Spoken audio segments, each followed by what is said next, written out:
You can't sell board games without games, and you can't get games without a distributor. Today I'm going to talk about how we got approved by a board game distributor, why it's harder than we expected, and why that step matters way more than people realize.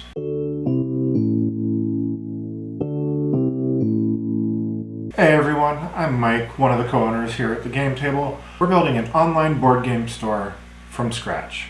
We're still very early. We haven't even made a single sale yet. But that's actually why I want to make this video. I want to show what happens before a store ever sells its first game. Before we started this, I thought you could just open a store and order games directly from the publishers. But that's not actually how it works. Most board game stores work with distributors. Distributors are companies that sit between publishers and retailers. They stock games from dozens of publishers and sell them to stores like ours. Instead of working with 20 different publishers, a store can work with just one distributor. Without a distributor, running a game store just doesn't scale. Here's the part that surprised me the most. Distributors don't approve everyone. They want to know you're a real business. They want to know you're serious. And they want to know you're not just buying games for yourself. And when you're brand new, that's hard to prove. No sales, no track record, it's just a plan.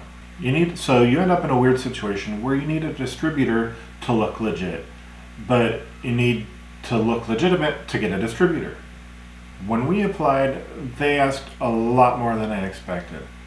They wanted to see a registered business, they wanted to see a working website, they wanted to know what games we plan to carry, they wanted to know who our audience is and how we plan to reach them. They weren't just selling us games, they were deciding if they trusted us as a retailer. And because we didn't have sales yet, we focused on preparation. We showed that we had a clear focus on board games, we showed our branding. We showed that we're creating content. We showed that we were building a brand, not just a storefront. That preparation mattered more than I expected. When we finally got that approval email, it wasn't flashy, it wasn't a big celebration, but it was a moment the Game Table stopped being an idea and started being real.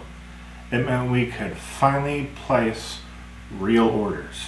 Getting a distributor unlocked everything for us. It means we can start expanding inventory. It means we can plan future content around more games that we're going to carry. And eventually it means we can work towards our first sale. This is quite a step, but it was a huge step. I wanted to share this because most people see businesses once they're already successful. They didn't see the paperwork, they don't see the waiting, and they don't see the uncertainty.